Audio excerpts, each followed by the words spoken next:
your question. Is there systematic racism?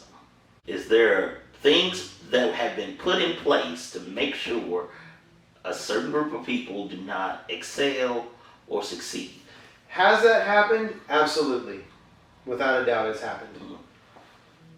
I think the next question is there still a system in place? Yes. And then the next logical question, I think, is that system just a function of, well, we made some poor choices and now here we are? Or is there some sort of overall, conspiracy to conspire to continue a system that holds down certain people? Yes. And I think those are very different sections. Do you think there's a system presently to hold down I think groups of people? I think that there are systems that currently hurt groups of our society that are currently in place that we don't know what to do with. We don't know how to undo them. I think that we have, from my perspective, I don't think that there's like a group of old white men in a room saying, okay, we've got to do something to keep these black people in line, or to keep them poor, or to keep them in jail, or whatever, right? But at the same time, there is a system in place that has resulted in a lot of black people being way below the average American income.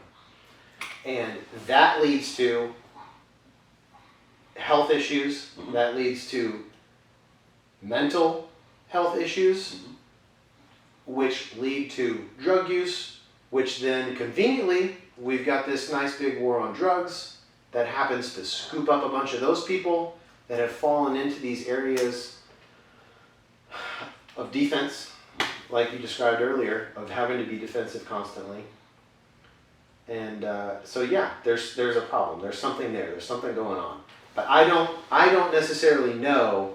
And if I had to guess, I wouldn't say that there is an organized conspiracy to do that. I think it's just been a very unfortunate and tragic sequence of events that has led us to where we are now.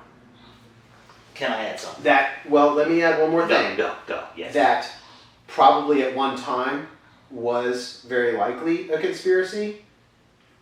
And I think that the number of people who are still willing to be a part of that conspiracy is dramatically less than it used to be. And therefore, obviously, I see a changing tide. Mm-hmm. I see people starting to wonder. I mean, something as simple as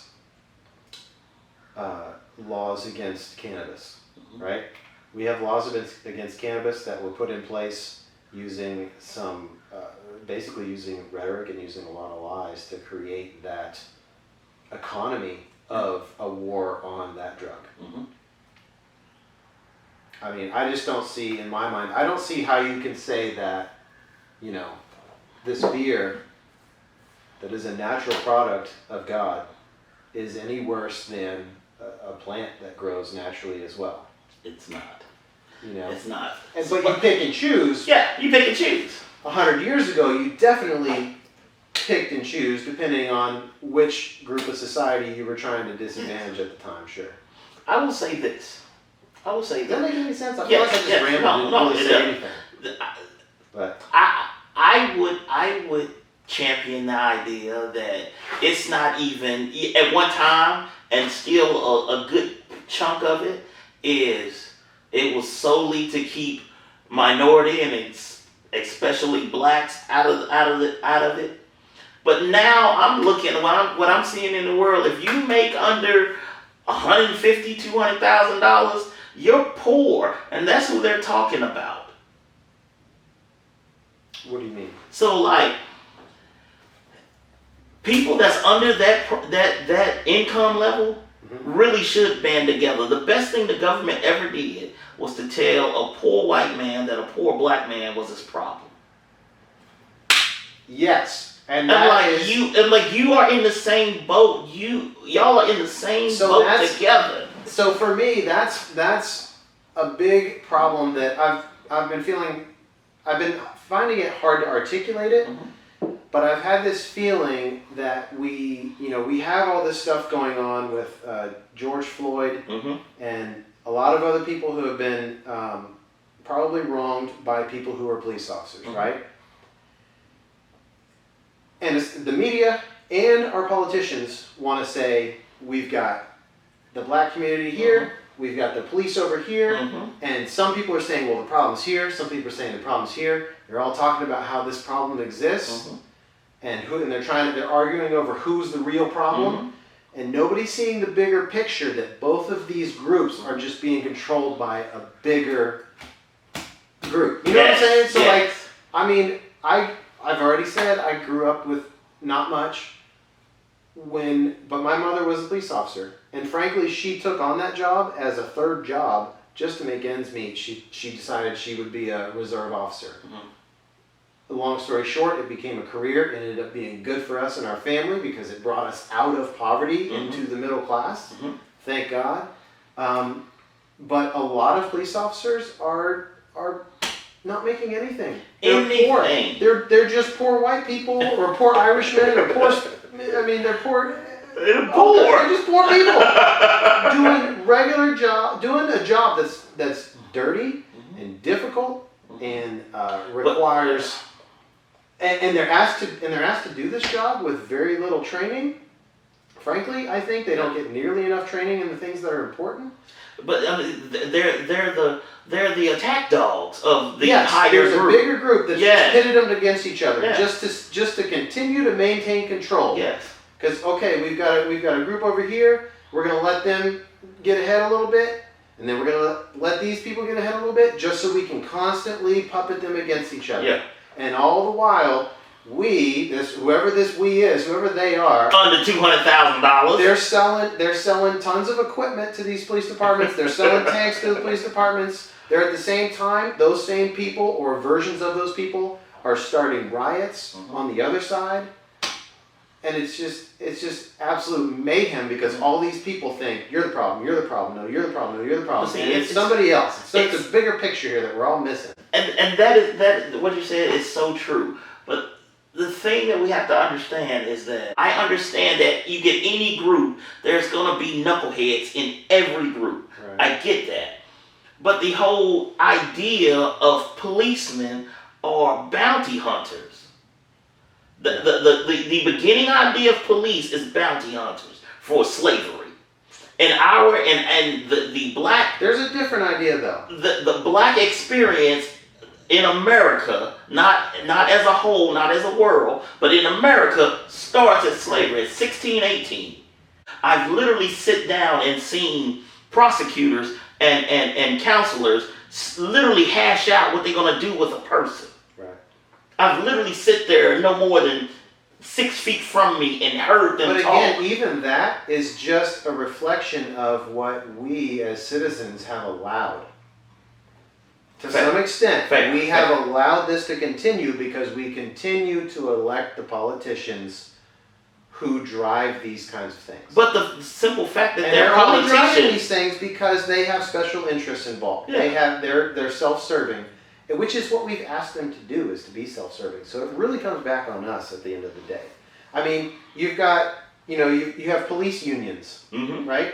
I'm not saying police shouldn't have access to a union, but we have to admit the fact that unions have a job, and their job is to lobby, period. For the police. That's what they do. They lobby for the police. And you obviously have, jobs on either side of things, but this all comes back to, in my mind, this constant self-servingness instead of us all thinking, okay, if we were a family, how would we work this out so that Uncle so-and-so or Aunt so-and-so or Grandma so-and-so would be okay and we could all still love one another and still live together, right? We're not thinking that way. Yeah, we would have to have a level of humility of ourselves. All goes back to Jesus. Yeah, it always goes back. Yeah, you are absolutely right.